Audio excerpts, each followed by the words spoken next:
Okay, moving along to the penultimate presentation from John Domingue from the Open University. He's going to talk about blockchains transforming our view of truth. So if you could put my slides up. I assume the microphone's working now. So I'm the token geek on the panel. So I'm a professor of computer science.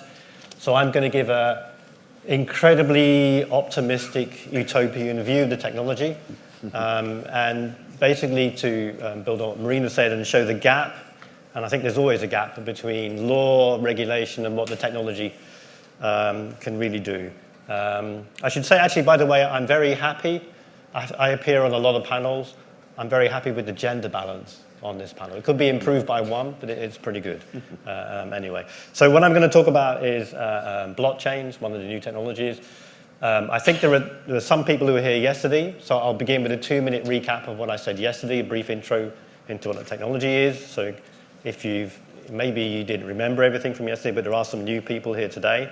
So a blockchain is just a ledger. It's a perfect record of what's happened. It's a global source of truth. And banks like it because they're always reconciling ledgers, and banks say this will save them literally tens of billions of dollars or euros. So it's one global source of truth. 3 things, more or less, make a blockchain trustworthy. One is you can take a fingerprint of every file so that you know if anyone's tampered with any file because the fingerprint won't be true anymore. And if you're worried about privacy, you don't share files, you share fingerprints. So people make statements about fingerprints and you keep your files in your favorite place. So a blockchain is just a set of blocks. Each block points to the previous one with this fingerprinting mechanism so you know nobody's tampered with anything. As well as containing data or transactions, the blocks can contain what are called smart contracts, which is referred to in the previous talk. So in principle, you can represent any financial and legal contract.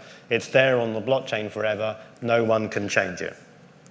And then the last thing about the blockchain that you need to know is that in contrast to pretty much every single application you use from your phone or from your tablet or laptop, you're not accessing a single database. So you're not accessing a database that you know nothing about somewhere in some organization, which may be in the other side of the world.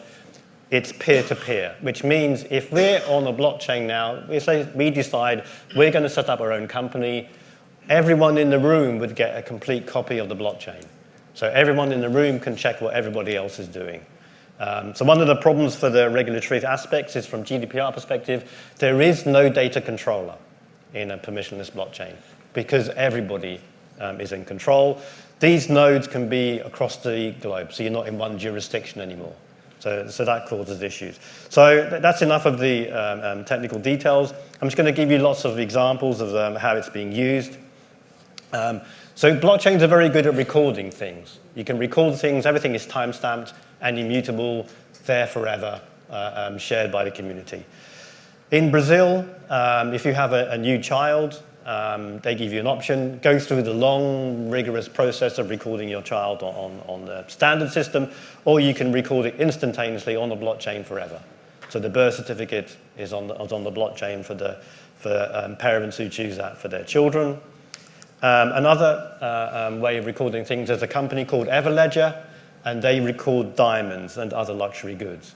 So what they say is the reason why anybody pays a lot of money for a luxury good like a fur coat or a painting or a diamond is because of its provenance. You want to know the diamond wasn't made yesterday in someone's garage. That painting was really made by a famous artist and not a fake. So they record the serial numbers of diamonds on the blockchain. They have over 10 million last time I checked. You can also check that the diamond is ethical, wasn't created in the war-torn region. So you can record things, lots and lots of things on the blockchain. You can remove middle players, disintermediation. So there is a group of citizens in New York who have solar panels on their roofs. They're generating electricity, they're generating their own power. They sell the excess power to other citizens in New York with no bank and no energy company in between. So you can have these direct relationships. So you can think of any human process with middle players. Blockchains can, in principle, remove all the intermediaries. They're just gone. There's some implications on contracts. I talked about smart contracts earlier. So there's a whole area of linking these smart contracts and actions to physical objects. So any physical object can be linked to a smart contract, and it can, in fact, become a company. There was a demonstration from Visa and DocuSign on car leasing.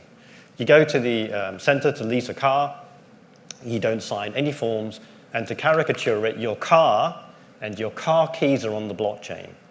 As long as the money comes from your account, your car keys will work. If for some reason the money stops coming from your account, your car keys don't work. So you can think about incredibly disrupting anything to do with renting of any physical object online through blockchains and smart contracts.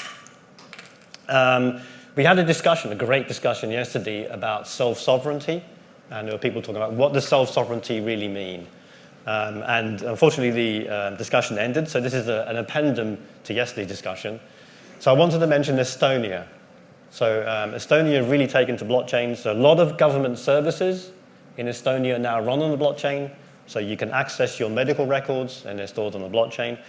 And then you can become anyone in the room, if you want to, right now, open up your laptop, you could become an e-citizen of Estonia, and that's run through the blockchain.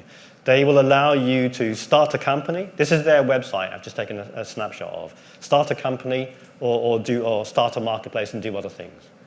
So there's definitely a change in what citizenship of a state means. Estonia, I think, have the goal to become the biggest country on the planet.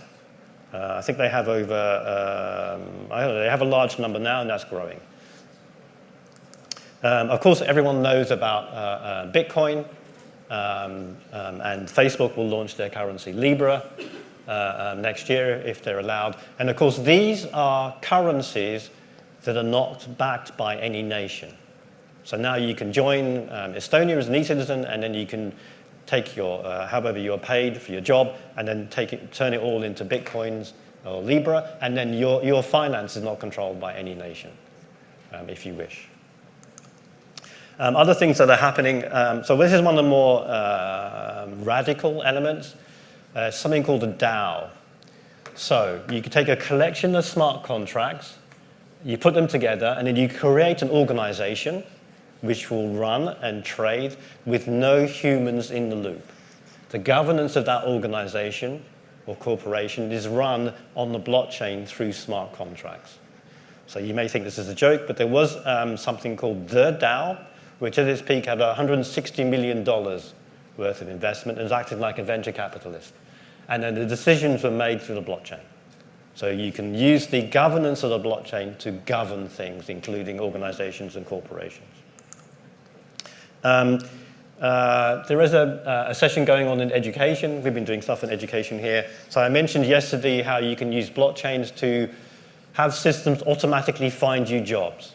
So we record your skills, match those skills to jobs which are online, and then we can say, okay, here are jobs for you which you're qualified for, here are jobs which you're nearly qualified for, and we find you the courses that fit those. Here's another thing that we're doing where what we're thinking of here is corporate training, and there's I think only 10% of corporate training is ever applied in the workplace. So people go away for a few days, the company spends lots of money, 90% of the time it's a waste of money. So we thought, okay, let's move the assessment to the workplace. You could think more radically. You could say to universities will teach, but they will no longer assess their students. Let's stop examinations at universities and instead have tests in the workplace. So with this system, which is running on the blockchain, we have workers. There are 3 workers here. They have tokens. They get 100 tokens every quarter, and then you spend these tokens on your fellow workmates. So if somebody organizes a meeting, and say, that was a great meeting, this person is very well organized, you may send them 10 tokens or 15 tokens. And then smart contracts behind the scenes automatically turn these into badges, which they can move from company to company. So then you're moving to a situation where students are doing lifelong learning, as suggested by this morning. They have their own personal learning records, and it goes through a lifelong training. And you're moving assessment. So let the people who really care about assessment do that. Let the people who want to teach. Other changes that I see in the education space, is the creation of Uber universities. So imagine decentralizing a university. So a university, what does it do? It has students, it has people that create content, experts that teach. You can decentralize all that. Now, you may think that's a crazy idea, but here's an Uber university running on the blockchain, started by some Oxford academics called Wolf. So you can Google it now. And here's the web page, join the faculty. So again, if you want to join the Wolf, associated with the Oxford University faculty, go online, fill in the form, they look at it, and then you're recorded on the blockchain as a member of the Wolf University teaching. I wanted to talk about something to do with publishing, because we talked a lot about journalism.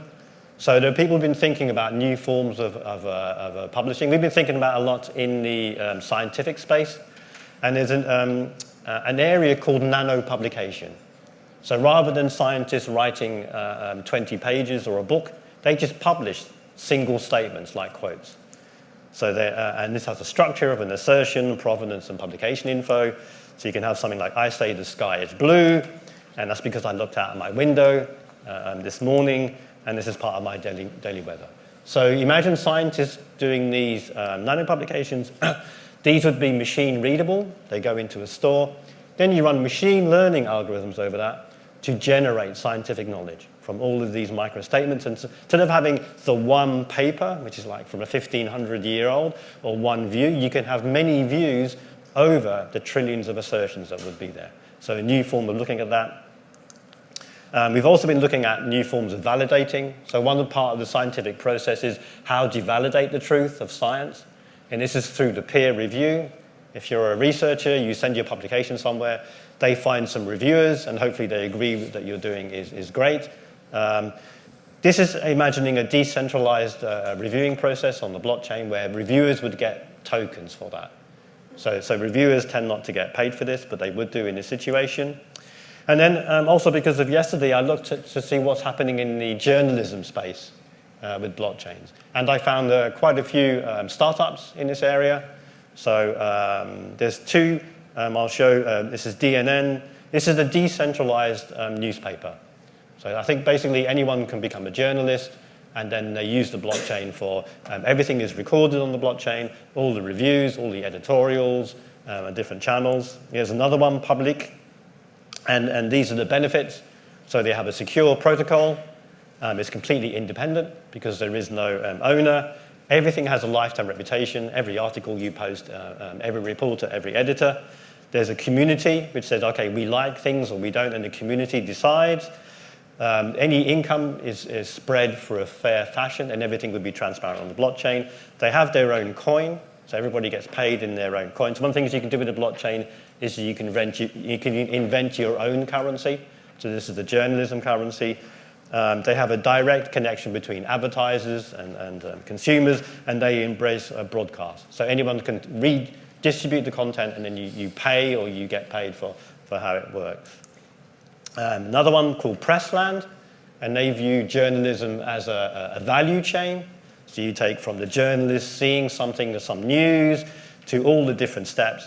And then every single step can be decentralized and is recorded on that. So again, taking the whole processes and opening it up for anyone to follow. And then finally, one of the things we're looking at, actually in the education space, but you can imagine for all. So you can imagine blockchain as a global source of truth for different sectors. So we're doing it for the education sector, where we want to set up, we have a European project on this, Dell for All, which I'm in with Alex, where we're talking to the Commission about, imagine if every single accreditation and certificate in education in Europe was on a blockchain, maintained in privacy, so that anybody can check as a public good. And you can imagine doing that in other spheres. So that was all I had to say. You can find out more of our work here. Thank you. Thanks, John.